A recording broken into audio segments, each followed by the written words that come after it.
Sir మీరు కూడా కూర్చోండి సార్ ప్లీజ్. ఎల్ఓపి గారు పరిశ్రమలు పెట్టుబడులు స్టీల్ ప్లాంటు దాని మీద వచ్చి డిస్కషన్ని మీరు తమలో చేశారు.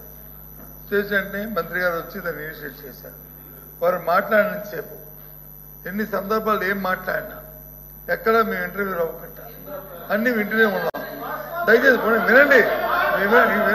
అవైతే మా వాళ్ళు ఉంటారు. అది కాదు, అది వాస్తవమా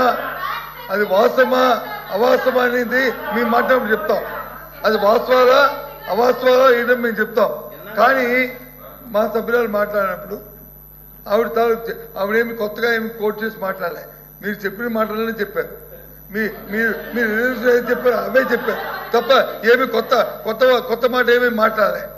మీరు మాట్లాడి తిరిగి కోట్ చేస్తే గౌరవ మంత్రి గారు వచ్చి అంత ఆవేశం ఏం పిక్కు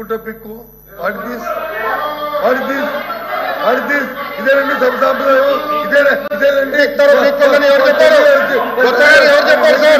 ఎవరు చెప్పారు ఏం పీకారని చెప్పా 5 సంవత్సరాలు మీరు ఏం తీసుకొచ్చారో అడిగా. ఎందుకంటే మాట్లాడతారు మీరు లేరు, బయట ఉన్నారు. ఇప్పుడు వచ్చారు హౌస్లోకి, ఇప్పుడు వచ్చి మీరు మాట్లాడతారు. హౌస్లో లేరు, టీవీలో చూస్తున్నారేమో. ఎట్లా మాట్లాడతారు సార్ మీరు?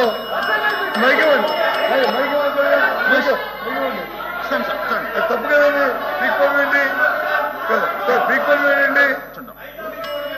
పీక్కోండి వాళ్ళు ఉత్తరం చేయమండి. హౌస్ సమాధానం చెప్పండి. మీరు ఎందుకు కదా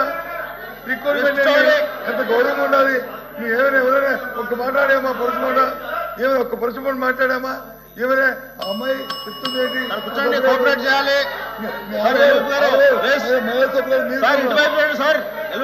మీరు కూడా మహిళా సభ్యులు మీరు కూడా కూర్చోండి వినండి.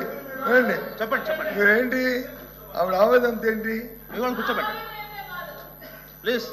ఎల్ఓపి గారు మీకు అవకాశం ఇస్తాము, మీ వాళ్ళందరూ కూర్చోబెట్టండి. కూర్చోండి. ఇప్పటికే 2:30 అయింది, ఇంకా 10 మంది మాట్లాడాల్సి. అందుకే చెప్తుంది ప్లీజ్ మీకు అవకాశం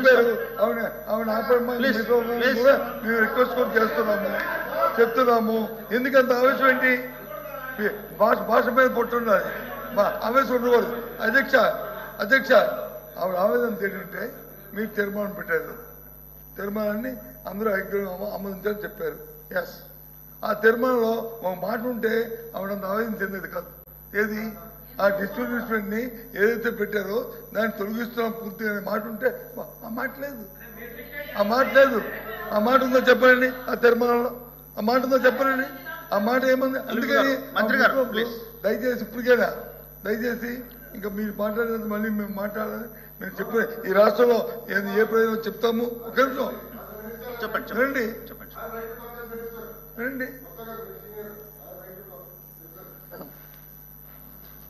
అధ్యక్ష, మళ్ళీ చాలా స్పష్టంగా చెప్తున్నా, విశాఖ స్టీల్ ప్లాంట్ మాకు ఎమోషన్ అధ్యక్ష. సారీ బట్ మాకు ఎమోషన్ అధ్యక్ష. It is personal for me. Visakha steel plant అనేది మాకు పర్సనల్ అధ్యక్ష. చాలా స్పష్టంగా సుమారుగా 13,000 కోట్ల రూపాయలు 14,000 కోట్ల రూపాయలు మేము తీసుకొచ్చి ఇంజెక్ట్ చేసింది ఏంటి అధ్యక్ష? ప్రైవేటీకరణ జరగకుండా. అది సింపుల్ లాజిక్. నంబర్ 1. నంబర్ 2, నేనే స్టేట్మెంట్ ఇచ్చా, ప్రైవేటీకరణ జరగదు అనే స్టేట్మెంట్ ఇచ్చాను. గౌరవ సభలో ఇచ్చాను sir. In the floor of the council I made a statement on behalf of Andhra Pradesh government. ఎట్లా సార్ ఇది? ఇప్పుడు నేను అడగదలుచుకున్నా, మీరు ఈ రెజల్యూషన్ కి మీరు ఒప్పుకుంటున్నారా లేదా? మీరు చెప్పండి. ఈ రెజల్యూషన్ మీరు తీర్మానానికి ఒప్పుకుంటున్నారా లేదా? మీరు సూటిగా చెప్పండి సార్. సార్, మేము మాట్లాడినప్పుడు మా పార్టీ తాలూకా అభిప్రాయాన్ని మా రెజల్యూషన్ కూడా పెట్టాము. ఆ పెట్టిన పూర్తి వివరాలని చెప్తాము. దయచేసి ఇప్పుడు డిస్కషన్ ఏంటంటే, జరుగుతున్న చర్చ ఏంటంటే, ఏదైతే మంత్రి గారు ఆవేశంగా ఏ సందర్భంలో కానీ ఆ పిక్కుంటారు మాట రికార్డులో తొలగించాలి. ఆయన గారు చనిపోయారు. ఆయన జీవితంలో మచ్చ లేచి ఓందాగా చెప్తే ఆయన తాలూకు అమలతను నిలబడతారు. లేకపోతే ఆయన జీవితంలో మచ్చ ప్రజలు తెలుస్తారు. రేపు మాకు అభ్యంతరమే. కానీ ఇలాంటి పరుష పదాలు మహిళా సభ్యుల మీద అలాంటి పరుష పదాలని వాడటం అనేది సమంజసం కాదు. అది సభా సంప్రదాయం కాదు. అది సభా సంప్రదాయం కాదు. చెప్పండి మంత్రి గారు. బొత్స గారు మీరు మంత్రిగా ఉన్నప్పుడు శాసనసభ సాక్షిగా మా అమ్మను అవమానించినప్పుడు మీరు ఏం చేశారు సార్? మా తల్లిని అవమానించినప్పుడు ఏం చేశారు అంటున్నా? మీరు మారుతారా? మహిళల గురించి మీరు మారుతారా? నేను కళ్యాణి గారు అన్నాను. నాకు మహిళలు గౌరవిస్తాను మా అమ్మ నాకు నేర్పించింది సార్. మీ నాయకుడికి నేర్పించలేదేమో, నాకు నేర్పించారు. మహిళలను ఎట్లా గౌరవించాలో నాకు తెలుసు సార్. శాసనసభ సాక్షిగా మా తల్లిని అవమానించారు. కావాలంటే video will play it now. Audio ఉంది దాంట్లో క్లియర్ గా.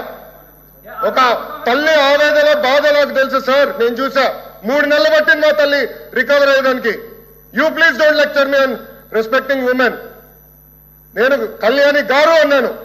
కానీ రికార్డులు లేండి మేడం గారు అన్నా. ఏకవచ్చంతో ఏనాడు నేను మాట్లాడలేదు సార్. మాకు చిత్తశుద్ధి ఉంది సార్. వినండి సార్. మీకు ఓపిక లేకపోతే బయటకు వెళ్ళండి. I no problem. Please listen. మీ తల్లిని అవమానిస్తే మీరు రిటర్న్ మారుతారా? మీ భార్యను అవమానిస్తే మీరు రిటర్న్ మారుతారా? మీరు మాకు లెక్చర్లు ఇస్తారా? నేను మేడం గారు అన్నాను, కళ్యాణి గారు అన్నాను. సార్ ఏమన్నారు? మేడం గారిని అన్నాను. నేను మేడం గారిని ఏనాడు అనలేదు. మహిళలంటే నాకు గౌరవం సార్. ఆయన పార్లమెంట్ రెస్పెక్ట్ ఉంది. అరే మీకేం తెలుసా? అట్లా మారుతా లూజ్గా ఏం మారుతున్నారో తెలుసా మీకు? ఒక తల్లిని అవమానిస్తే ఎంత బాధపడుతుందో మీకు తెలుసా? నేను చూశాను 3 నెలలు 100 రోజుల బాధ నేను చూశాను. మీరు చూసారా? ఒక మహిళ అవమానిస్తే, శాసనసభ సాక్షి అవమానిస్తే ఎంత కుమిలిపోయిందో నేను చూశాను. మీరున్నారా? మాట్లాడచ్చు మీ తల్లి గురించి మాట్లాడతారా? ఈరోజు ఇదే మీకు నేర్పించింది మీ ఇంట్లో. ఈ రోజు కూడా మీ కార్యకర్తలు ఏం చేస్తున్నారండి? మా మహిళలు వ్యతిరేకంగా పోస్టులు పెడతారా? మా మహిళలకి ఇచ్చి వచ్చే విధంగా పోస్టు పెడతారా?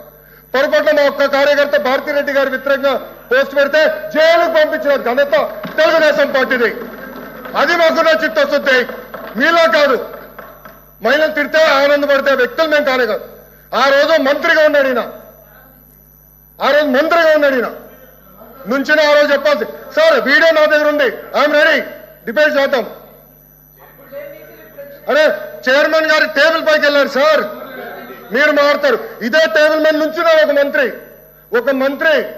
ఈయన ఆయన కూర్చుంటున్న టేబుల్ మీద నుంచున్నాడు. కావాలంటే పర్మిషన్ మనం విజువల్స్ అని చూపిద్దాం. మీరు గౌరవం గురించి మాట్లాడతారు మా పైన. మహిళలు నేను అవమానించానంటారు. మీరు ఏమిన్నారో నా దేవుడికే తెలియాలా. నేను చాలా క్లారిటీగా చెప్పాను. మహిళలు అంటే నాకు గౌరవం. ఏదంటే అది మాట్లాడడానికి నేను లేదు. నేను సూటిగా మిమ్మల్ని ప్రశ్నిస్తున్నా. మీరు రెజల్యూషన్కి కేంద్రంలో ఉన్న నరేంద్ర మోడీ గారికి పెట్టిన రెజల్యూషన్, ఆయన థ్యాంక్ యూ చెప్తున్నా, పెట్టిన రెజల్యూషన్ ఆమోదిస్తున్నారు లేదా మీరు చెప్పండి. ఎల్ఓపి గారు ప్లీజ్. అధ్యక్ష, మంత్రి గారు ఇప్పుడు మాట్లాడిన దాంట్లో మేము అడిగిన ఇక్కడ జరుగుతున్న చర్చ ఏంటి? వారు వచ్చి వాళ్ళ తల్లి గారిని మాట్లాడిన మాటల్ని ఎవరు కూడా సభ్యసమాజం ఎవరు కూడా అంగీకరించరు. దాన్ని సమర్థించే సమస్య లేదు. ఇప్పుడే కాదు ఆ రోజు కూడా చెప్పాం. మళ్ళీ చెప్తున్నాం. ఏ తల్లిదైనా సరే ఎవరు నిందించినా దాన్ని సమర్థించే సమస్య లేదు, ఆమోదించే సమస్య లేదు. అంత మనుషులు కాదు మేము. కానీ 10 సార్లు ఆ మాటలు చెప్పుకొని అనవసరంగా ఆ తల్లిని కించపరచడం భావ్యం కాదని నేను సభాముఖం చెప్తాను. 10 సార్లు చెప్తున్నాను. దయచేసి దీని ఇంతటితో విరమించుకోండి. ఆ మాటలను వచ్చి మీరు 10 సార్లు తీసుకొచ్చి దాన్ని రాజకీయాల కోసం ఆలోచించి డిస్కస్ చేయడం అనేది సమంజసం కాదు. మీ ద్వారా నేను నమస్కరిస్తాను. తప్పది. అధ్యక్ష వినండి. ఎవరు లేరు అధ్యక్ష. ఒక కొడుకు ఆవేదన.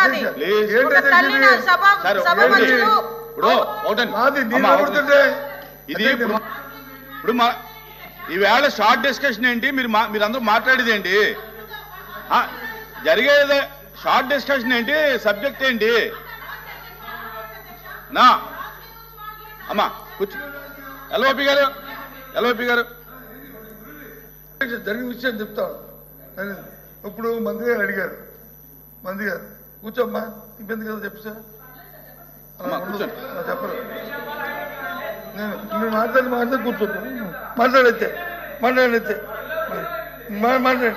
మీరు మాట్లాడితే మనం కూర్చోండి మీరేం చెప్తారు చెప్పండి. ఇప్పుడు ఏదైతే ఎల్ఓపి గారు అన్నారో ఆ మాట విత్డ్రా చేసుకోవాలి. ఒక తల్లిని నిండు సభల్లో అవమానిస్తే కొడుకు ఆవేదన అలాగే ఉంటది. ఆ తల్లి బాధ ఎలా ఉంటుందో మేము కూడా చూసాము, మేము కూడా పోరాటాలు చేసాము.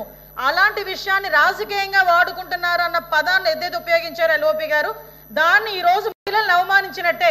దయచేసి దాన్ని విత్డ్రా చేసుకోమని చెప్పండి, విత్డ్రా చేసుకోమనండి. ఏ తల్లి మేము ఒకటి సార్ అధ్యక్ష, మేము ఒకటి చెప్తున్నాం, వాళ్ళ నాయకుడు మళ్ళీ రాజకీయం గురించో ఆస్తుల గురించో తల్లిని చెల్లిని వాడుకునే పరిస్థితులు లేవు, పద్ధతులు లేవు మా దగ్గర. బయటికి గెంటే పరిస్థితులు లేదు. ఒక కొడుకు ఆవేదన అధ్యక్ష, అది దాన్ని రాజకీయంగా వాడుకుంటున్నారు అన్నవేంటి అధ్యక్ష? ఆయన రాజకీయంగా వాడుకుంటామని అన్నవేంటి? ముందు క్షమాపణ చెప్పమనండి, ముందు విత్డ్రా చేసుకోమనండి, రాజకీయంగా మేము ఎందుకు వాడుకుంటాం అధ్యక్ష? వాళ్ళు మాట్లాడారు మహిళలను అవమానించారని. ఏ మహిళను అవమానించారు లోకేష్ గారు? ఇప్పుడు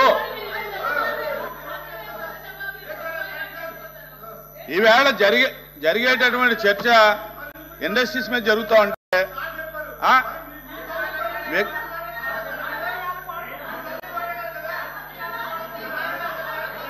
ప్లీజ్ ప్లీజ్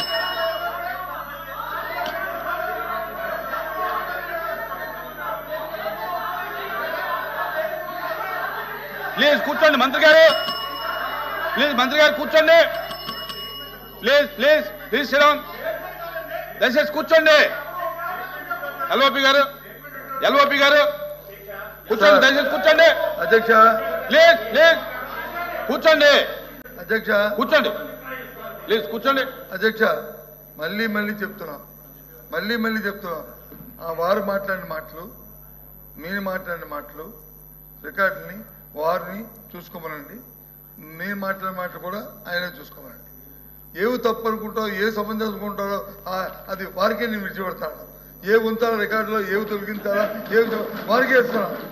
నా తరఫు నేను మాట్లాడిన భాషలో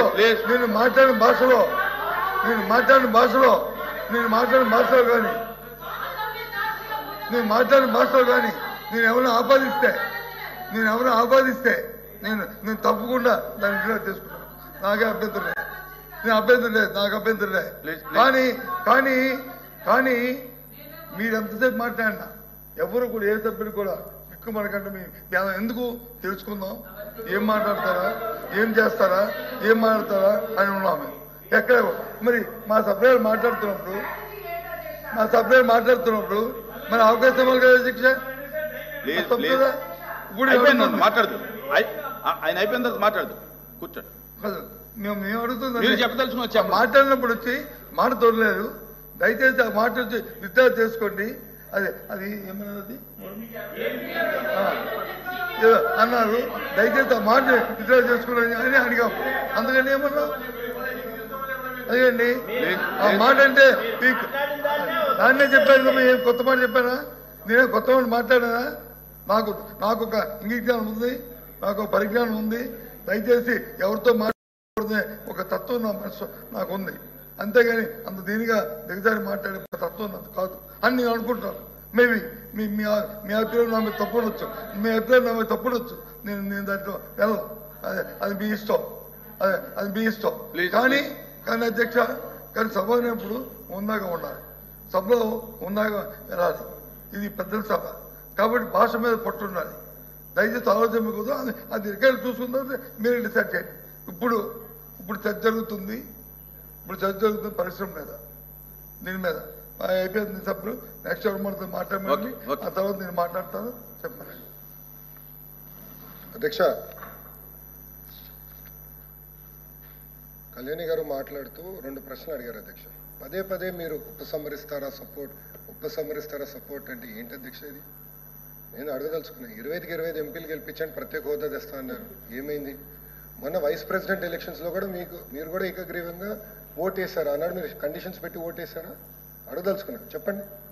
ఆమె రైట్ ఆర్ ఆమె రాంగ్? ఆ రోజు మీరు వైస్ ప్రెసిడెంట్ ఎన్నికలు మీరు కూడా కండిషన్స్ పెట్టి ఉండొచ్చు.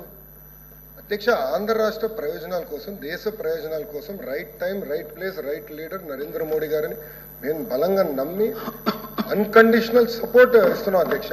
అన్కండిషనల్ సపోర్ట్ ఇస్తున్నాం. పిఎం గారు ఏ కార్యక్రమాన్ని చేసినా ఆంధ్ర రాష్ట్రం నంబర్ 1 వచ్చే విధంగా మంత్రివర్గం మొత్తం పనిచేస్తుంది అధ్యక్ష. అది మాకున్న కమిట్మెంట్. అంతేగాని 3 సార్లు, 3-4 సార్లు మీరు ఉపసంహరించుకుంటారా? చెప్పండి, ఉపసంహరించుకోండి, భయపెట్టండి. ఏంటి అధ్యక్ష ఇది? కేంద్ర ప్రభుత్వం భయపెడతారా? చర్చిస్తాం, మాట్లాడతాం. అందుకే 15,000 కోట్ల రూపాయలు తీసుకొచ్చాం. ప్రైవేటీకరణ జరగదు మేడం, నీకు ఎందుక డౌట్? మీరందరూ కోరుతున్నట్టున్నారు అవ్వాలని. జరగదు. 100 సార్లు చెప్తున్నా, ఇంకెన్నిసార్లు చెప్పమంటారు? ఎక్కడ చెప్పమంటారు? Floor of the house on behalf of Andhra Pradesh government I make it very clear. మళ్ళీ నేను బొత్స గారిని అడగదలుచుకున్నాను, రెజల్యూషన్ మీరు ఏకగ్రీవంగా తీర్మానం పాస్ చేస్తామా లేదా? నరేంద్ర మోడీ గారిని అభినందిస్తూ పాస్ చేద్దామా లేదా అని దయచేసి సమాధానం చెప్పమని కోరుతున్నాను. ప్లీజ్ ఎంవి రామచంద్రరెడ్డి గారు డిస్కషన్ కంటిన్యూ చేయండి.